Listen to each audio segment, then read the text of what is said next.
Jumping, yeah, that shit jumping like yeah, that shit jumping. I'm always in something, yeah, that shit jumping. Yeah, it's jumping like jumping. This shit jumping.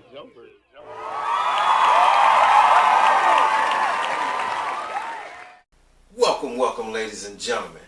Be Real Entertainment presents Sports Spit with my co-host, my player partner, Slick Vic. And it's me, your boy, your player partner, your partner that's a real player out here in these goddamn streets. OG Good Gang. Certified player, man. Coming to you from the Hall of Game, where we giving you 360 degrees of game. For those that don't understand, that's game all way round. Yes, sir. Hey, man, I appreciate you for pressing play and tapping in with us. It's been a minute, but we back. We back at it again.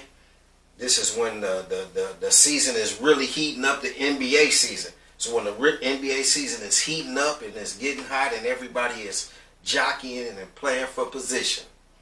Okay. Yes, sir.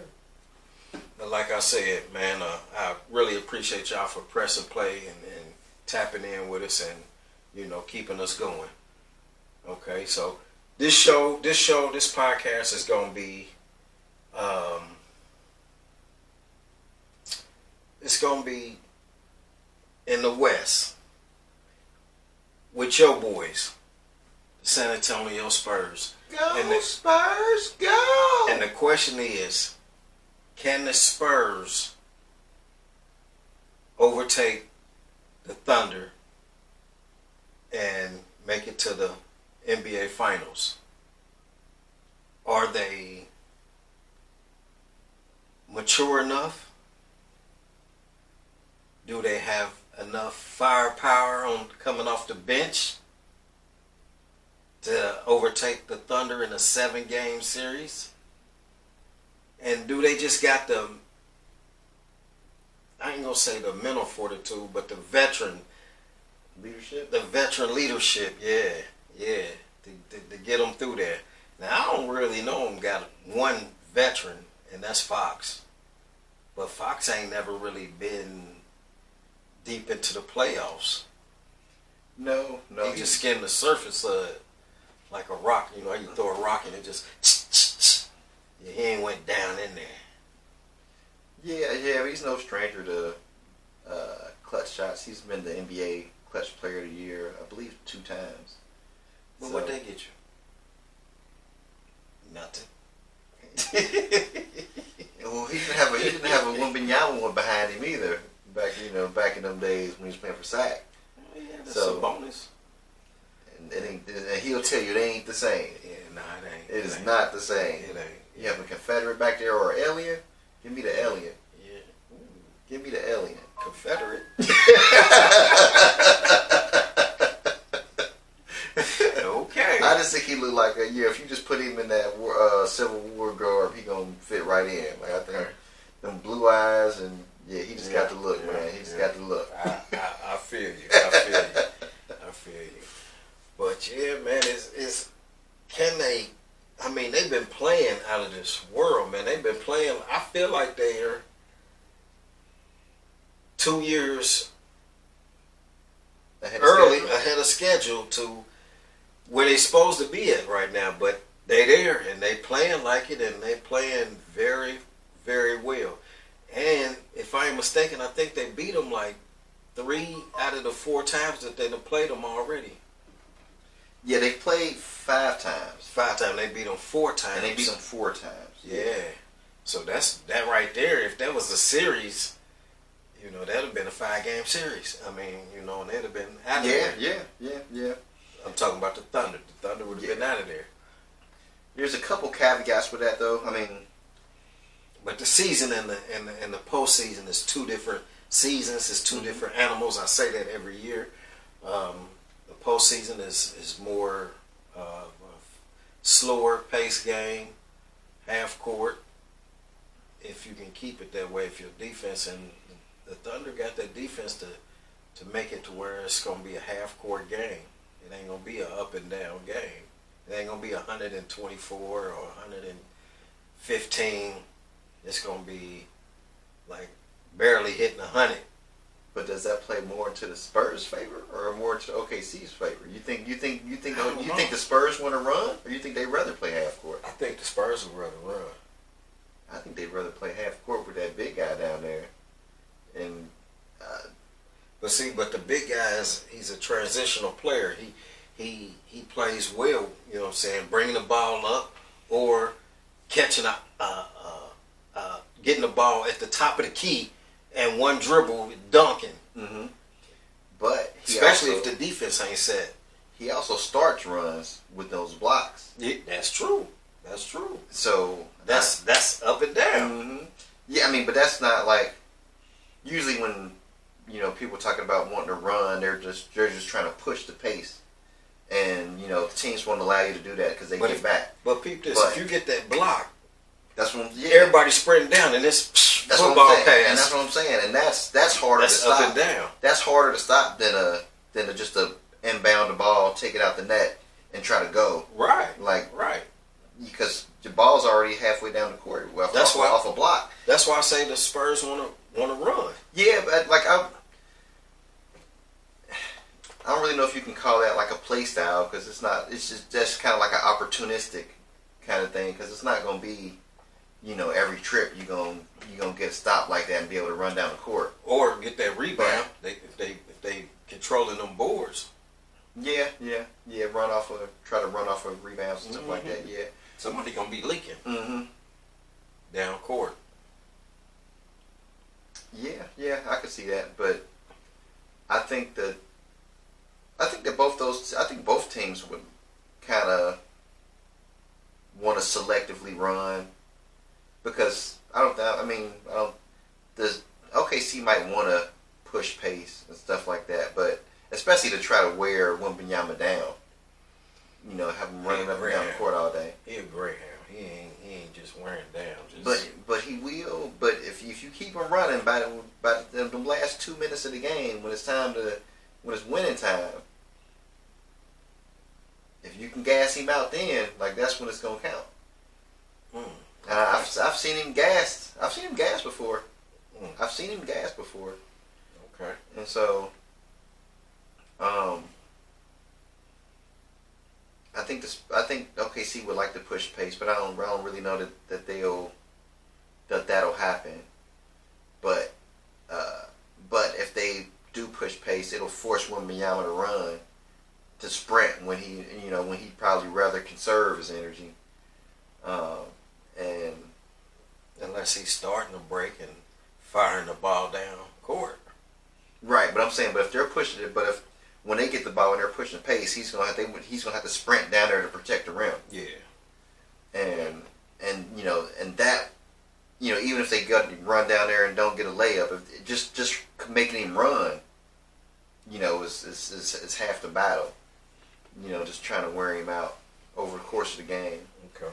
Kind of like in the NFL, we don't really watch NFL football like that, but how running backs, run to that line, and by the fourth quarter, the linebackers don't want to tackle, safeties don't want to come up so much, like everybody starts trying to arm tackle, and I think it'd kind of be kind of a situation like that just kind of, okay. But are they ready? 2 years. 2 years. They up ahead of schedule. They're ahead of your schedule. I predict them to be here. I believe everybody's schedule, except for maybe yours. Yeah, I predict them to be here. And I ain't gonna argue with you about that because you kind of been on the Spurs. Yeah. Trying to tell me about the Spurs, but I just was always, hey man, they got to show me something. You got to see it. Yeah, I got to see it first, you know. And I've been watching, and they've been. I cannot deny them. They've been playing. They've been balling. And if the Thunder hadn't got out to that hot start that they started the season with, winning 21 games in a row or something. Something 21 like and that. 0. Something like that. Yeah, something like that. The Spurs would be up on them. The Spurs would have been overtook them. But what's funny is I think the stat is in their last 27 games, the Spurs are 25 and 2. Mm-hmm. So that's pretty much the same start that OKC had, pretty much. Somewhere. I mean, because the Spurs beat them twice in like 10 days. Yeah. So it's pretty much the same thing. They just did theirs on the back end when you want to be playing your best basketball. Exactly. I go with that. And so, usually I would say that the Spurs are too young. They don't have the experience. They need the heartbreak. And I do feel like that, but I don't feel like that in the Western Conference. I feel like that because of Wembanyama has that rivalry with Chet, that I think it's fuel for him. And instead of having that nervous energy that, players probably have before a big series and playoffs, like, that's a team he's been gunning for since day one. Okay. And then the opposite side of that, if the Nuggets make it, they'd have to beat the Thunder to make it, at least according to what the seeding is right now. Mm-hmm. If the Thunder make it, or not the Thunder, if the Nuggets make it, Jokic and Wemby, like from the All-Star game, they kind of got that, like they pretty much, Jokic and Luka pretty much left him out there to dry, left him out there to dry when he wanted to go play hard and try to win. They said, fuck that, man. Take your ass out there. We ain't about to play out here, man. Like, they played 5-6 minutes and then they didn't really come back in. They were done for the night. Was that more them or more of the coaching, whoever was coaching? I think it was them, man. I mean, Luka wasn't dealing with nothing. Jokic wasn't dealing with nothing. I mean, Jokic ain't like old. Like... Okay. But, a lot of them guys want to rest. Yeah. That's the rest period. The All-Star game, they just come there to really relax and play a little ball.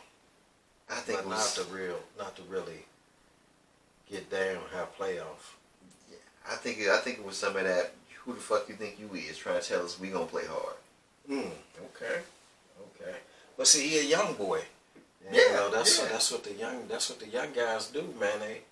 They want to play hard. Yeah. And but especially if you're a vet, they really want to just but Wemby was like demonstrative. When guys were not playing hard and shit like that during the All-Star game. And I think they just said, fuck him. Like, man, fuck you, man. You ain't about to do this shit for you. For who the fuck is you? Right. Like, Jokic got an MVP in the championship. Luka got a finals appearance. Like, what the fuck you did? Finals appearance? What the fuck? What is that?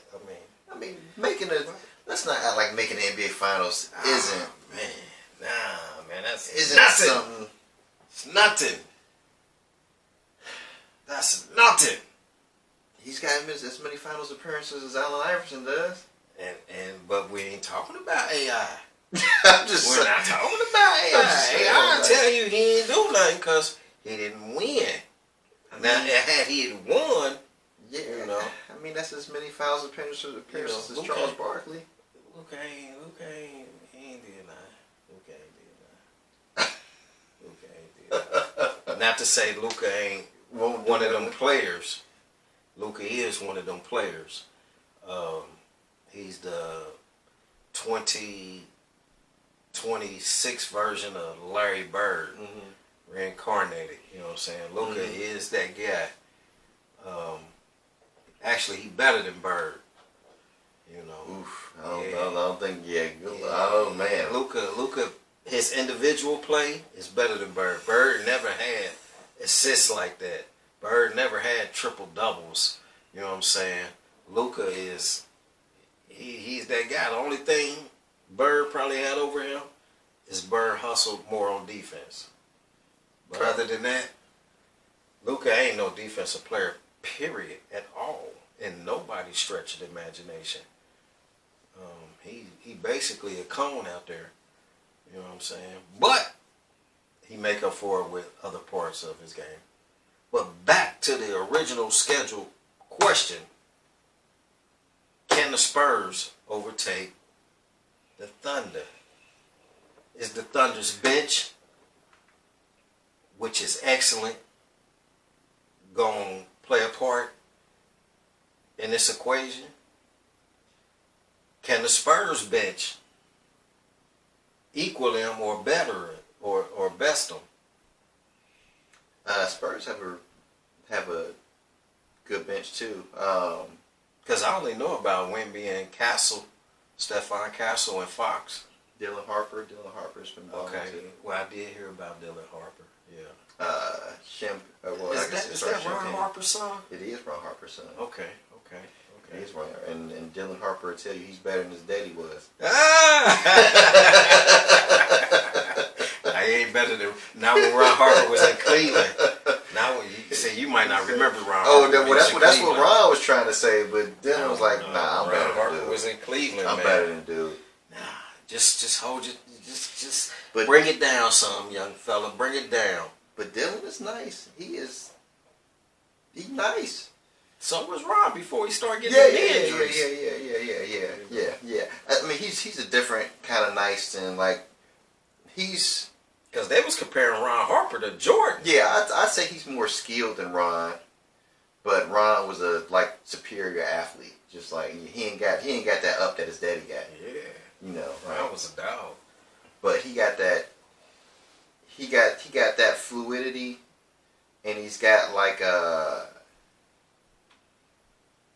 mind for the game. He don't really play like a rookie. He don't do dumb shit when he's out on the court like rookies do. You know, just kind of just goofball shit sometimes. Mm-hmm. You know, he don't really make bad plays. He don't do stupid shit. He don't take bad shots. Turning the ball over. Yeah. He's got I think they said he's got like some kind of like crazy assist to turnover ratio. Okay. Like for like rookies like all time. Okay. And so who else coming off the bench that can that's gonna help them? The Spurs. Well, they got Dylan Harper. They've got Keldon Johnson. Like they got bodies, and then they've got a Cornet that they bring off the bench. Their backup center. The white guy. Okay. Yep. And sometimes they'll play them both together, kind of a twin tire effect because they're both 7-footers. He's like regular 7 foot, to Wemby's 7'4", 7'5", 7'6", whatever the hell he is.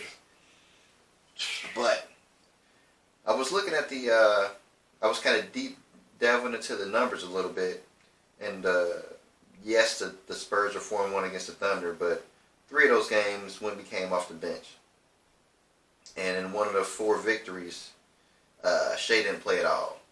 So really we can call it 3-1. We can really just call it 3-1 because Shea didn't even play one of the game. But they ain't bad without Shea. When Shea went down in the season, they still was winning. They ain't gonna have no games without Shea in the playoffs. Like, well, they shouldn't. Not only. And if it do happen, they gonna lose. Like, you ain't gonna. It depends on who they playing. Now if they playing the Spurs, we talking about the Spurs. Okay, right. Like, but you said the playoffs, and I'm like, well, I'm just saying, if they're playing the Spurs without Shea, it's a wrap. All right, it's a wrap. And other foes that the Spurs could possibly play in the playoffs on their way to making it to the NBA Finals. They're 3-1 against the Lakers, but there's caveats to that too. One of the games, one of the wins, Wemby didn't play, and the lone Lakers win, De'Aaron Fox hadn't come back yet. He was out. He was still out early in the season. He missed maybe the first 12 to 15 games. Maybe. Okay. So he wasn't there when the Lakers won. And another one of the Spurs victories, Wemby came off the bench, and it was no LeBron and no Reeves. So you can't really count that either. Okay. And then another win for the Spurs, the Lakers just didn't play their starters. They didn't play any starters. So that 3-1 against the Lakers is deceiving. Like, it's not really And that was early. Those games were No. early. Well, two were in February. But what I'm saying is the Lakers started to really come on within the last month or so. Well, part of that was the Lakers. In the back half of the season, I think they had 20 home games versus 8 road games. So that's a big part of it. Okay. Like their schedule was heavily slanted in the second, Right. in the second half of the season, where they're at home like probably 2 times more than they were on the road. So that's that's a big part of it too. I mean they beat real teams within that stretch, but they were also home a lot. Mm-hmm. So, and then the Nuggets, they're 1-1 against the Nuggets, and Wembanyama's played none of those games. So that throw that out the window. So they basically haven't played each other pretty much. Full strength. Yeah. Well, at all, really. I mean, because if Wemby didn't play, then you don't even count it. Like, what does it even matter? Like, you don't have a real perspective of Their actual team. yeah. Like if Full Wembanyama strength. out there, Yeah. so if they meet in the playoffs, they gonna damn near be seeing Wembanyama for the first time. Really, Okay. Right. it's gonna be a hell of a time to get that adjustment. And so, besides the Lakers and Denver, you don't see nobody else. I think those are just the most likely teams. I think those are. I mean, because the Lakers are the 3 seed, and so it'd be 2-3 in the second round, or it'd be 2-3 in the second round unless the Lakers lose to right now to be the Rockets. Right. So I mean, but And the Rockets gonna beat them. Yeah. But anyway, we ain't talking about that. Yeah, we ain't talking about that. We talking about how just the seeding That's the is. next podcast. Yeah, we talking about how the seeding is, but yeah, I think they can do it, man. I think they can do it. So they gotta. I think they can make the finals. I don't really think they can win the championship, which probably sounds crazy, but I think maybe when they get to that stage, maybe that is too big for them. Nah, because if they manage to beat the Thunder, it's all downhill. You don't think the stage was too big for Luka when he made it? But that's Luka. Or you think they were that's just- Luka. you think that was just- that's Luka. Luka and Wemby is 2 different players. So you think Wemby's better than Luka? He's playing better than Luka, and he's on a better team than Luka. Yeah, I still think that that's downhill for him because there's no telling if Cade can come back, and it ain't no telling if Boston sometimes they choke in the finals. I think the 2 teams right now, really, who legitimately have a chance to really make it out the East, as far as I'm concerned. I know the Knicks are floundering, but Yeah. just looking at the competition, Boston. it's the Celtics and the Knicks. And then Detroit. I don't think that we were talking about the Spurs not having the experience. I don't think the Pistons have that experience either, though. And That's they the don't. thing, And they though. don't have a Wembanyama. So, but that's the thing. That's what I'm saying. That's why if they beat the Thunder, and if they was to happen to play the Pistons, they ain't got no experience neither. So they should be able to beat that. The only team that might give them. But I don't think Some the work. Pistons will make it. Oh, okay. But I'm just saying if they do. Yeah, I think. Okay, because it could go either way. Yeah. Boston might be able to give them. Yeah, I think work Boston, 7-game series, but I still think that Wemby and them can beat them if they bench come to play.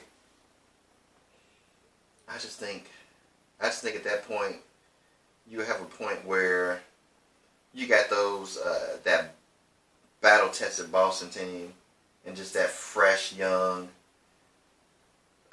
Spurs team. I just think Derek White, Jaylen Brown, Tatum, they've been there before. They've been to multiple finals before. This would be their 3rd finals. Like I just think they'd be like, young bucks, we gonna school you a little bit. Y'all gonna get y'all's, but this one, y'all ain't quite ready for this one yet. I just think because this Spurs team have not been in the playoffs. They haven't even been in the playoffs. But peep this. Now I'm going back, right? Go ahead.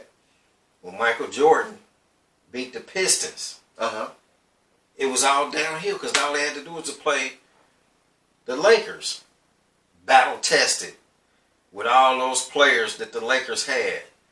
They were battle tested, and Mike and them was that young, fresh, hungry team with a remarkable player like WEMBY, remarkable player on the team. They beat my Lakers. But it's not the same thing because why did Michael Jordan go to get into the weight room? Why did he go to the weight room? So he could beat the Pistons. Because they kept kicking his ass in the playoffs. Right, but when they beat the Pistons, which is like the Thunder, but back then, everything was smooth sailing. They never been to the finals. And the Lakers had battle tested guys just like how you said. And they got, you know what I'm saying, they got, you know what I mean, their head knocked off. I see what you're saying, but I'm just talking about, you're talking about finals experience. You know, like, that's... But you just said that. You was like, right. Lost it. You was like, they've been to the finals 3 times and this, that, and the third. So had the Lakers back then. Right. And Mike came through and, you know what I'm saying, and WEMBY is that player once in a generation. But my Spurs point is just they don't have playoff experience. They haven't been in the playoffs. They don't, you know, like, this is going to be their first playoff experience. And usually the teams have to get their hearts broken a few times, you know, before they finally break through. Mike, that was like year, what, 7 or 8? 6. Year 6. Like, he had his heart broken 3-4 times before he finally broke through. Like, this gonna be the first time the Spurs got their heart broke. Like, so the Oklahoma City Thunder won their championship last year. The year before, they got their hearts broken in the conference finals against the Mavericks. Like,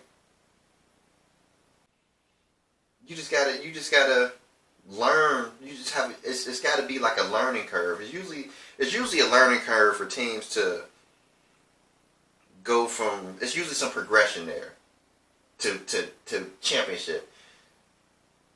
I mean, would this be the first team ever?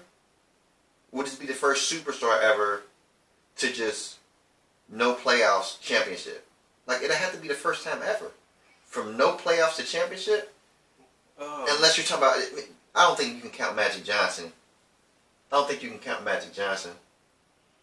Steph was in the playoffs. He wasn't in the playoffs. They got beat by the Clippers. Yes, they were in the playoffs. The first round? Yes. I'm just talking about just not... Because WEMBY has never played a playoff game. That team... The only guy on that roster has been in the playoff games that I can think of, maybe Cornette, but like the main guys are De'Aaron Fox. That's it. Everybody else are rookies and guys who ain't been around long enough yet. Okay. And so I just don't think you go from no playoff experience to championship. Like, even if you get that far, I think going against somebody like the Celtics, that'll catch up with you. Because they've been there time and time again. You know, they know. Because what you hear about the finals is the preparation is a little bit different because, you know, you get all the attention and all that stuff. And they'll know different, yeah. Yeah, and they'll just know how to handle all of that stuff. Like, maybe the Spurs are ready for the on court, but maybe they're not ready for all the hoopla that comes along with, you know, making the finals and all the interviews you got to do and all this other, you know, just the bullshit you got to do. Right. Okay. And so I just don't think. Okay. I believe in the Spurs. I just don't think you go from no playoff experience at all to championship. Okay. I don't think anybody does that. So you saying that if they play Boston should win? Yes. What if they play the Knicks? I still think no playoff. I mean. But they ain't got no you don't have finals finals experience. I just think, but they know what playoff basketball is about. they've got reps at it. They got their hearts broken last year. You know, like I just think it's usually a progression to you get to championship. I think the Spurs want another crack at them because they beat them in the what's that the inner. Oh, the bubble, yeah. Nah, what's that? The tournament. The tournament. Yeah, the tournament. They Yeah, beat them in yeah. the tournament, so they like, nah, we want y'all again. And that's kind of why I think that they can beat them, because it's like. Nah, that's a one game. That was like a one game. But I think the Knicks beat them after It's that. 7 games. 7 games is different than one game. But I think the Spurs felt like they were like ready for them. Like, all right, man, y'all got us in that bullshit tournament. Mm-hmm. Now. All right. Now we finna. And then they lost. They beat them though. Like the Knicks beat them again. Like, but that's like I be saying, the playoffs is a different animal than just the season. But they ain't even seen the animal yet. That's okay. I mean, that's okay. That's okay. I just think it'd be downhill for them, except for the only team that I might think that would give them a little work. A little run for their money would be Boston. Yeah, see, I think if the Pistons made it, then I think they'd be on equal footing with the Pistons. Like, so if you're a San Antonio fan, you should be rooting for the Pistons to come out the East, because I think they wouldn't be intimidated by the Pistons, and it'd be more, why not us, you know, versus the Pistons. Whereas the Knicks is like, and the Celtics, like, especially the Celtics. You know, they've been in, you know, several finals appearances, you know, and you know they won one, they lost one, but they're tested, and I just think it'll be tough to overcome all that experience. At some point, it's got to catch up with you. But I just think they're so familiar with the Western Conference teams that it kind of negates some of that. And not just the experience with, like, because Wembanyama's kind of like rivalries with like the main teams that are like his main competition. Like the Nuggets, he's got this like. Yeah, because it's a big man thing. Yeah, he's got that Jokic kind of rivalry where Jokic was kind of talking shit about him when he first got in the league, talking about he was too light in the ass and all that type of stuff, and you know, and you got one with Chet, and he's got one with Chet because they were both they weren't in the same draft class, but they were in the same rookie class because Chet didn't play his rookie year, his original rookie year, and they were going for rookie of the year honors that season, and so. He's the op, like, you know. He's the op. Okay. Yeah. So he ain't scared of that team, and he ain't scared of it. Like every time he's playing the Thunder, it's to prove a point. Like I'm better than that motherfucker. Like I'm better than him, and just to him outplaying him is just part of the equation to win the game. That's cool. Shit. So you think that the Spurs can come out? Yes, I think they can. Of the West. I think they can come make it out the West and be in the finals. I wouldn't mind seeing the Spurs come out of the West. I really wouldn't. Yeah, it's not your Tim Duncan Spurs. It ain't like these Spurs aren't like boring to watch, and I don't know if you say they play like a fun brand of basketball. But like watching Wembanyama play is kind of crazy. Like you're gonna go, oh yeah, whoa, like did he do that? He just did that. Yeah, like some of the stuff he can do on the court, like some of the shots he can get to, like you know, where you get guys who think they have an open shot, and then it's getting swatted back at them, you know, like. And he get the ball at half court, take 3 dribbles and dunk. Mm-hmm. Yeah. 3 dribbles, Mm-hmm. 1, 2, 3, boom. Mm-hmm. You know what I'm saying? And that's crazy. Yeah. He can give you anything. He can give you a defensive highlight. He can give you like a dribble move bag highlight, and he can just get hot and hit a barrage of threes. Mm-hmm. Like he's got a full game. Yeah. So it's gonna be it's entertaining to watch. Yeah. Well, if you got anything else to add, Slick? That's it, man. I think we said it. Okay. It's been a good one. Hey, commercial break me, please. One time for the one time. Like, comment, subscribe, share, and don't forget to hype us up. Hype us up, y'all. Hype us up. Hit that hype button for your boy one time. For the one time. And share these videos one time. For the one time. Yeah. Hey, it's been real. It's been fun. I appreciate you for pressing play and sticking it out with us. Checking us out. It's my boy Slick Vic. And it's me, your boy, your player partner. Your partner that's a real player out here in these goddamn streets. OG Good Game. Certified player, man. And this is Sports Spit. And we out. Peace. Where's my theme music? What did I do with that theme music? There he is. Hit me. Yeah. Jumping. Look, jumping. It's jumping. More ways into something. Yeah, that shit jumping. Yeah, that shit jumping. Like, go. Yeah, that shit jumping. I'm always into something. Yeah, that shit jumping. Yeah, it's jumping. Like, go. It's jumping.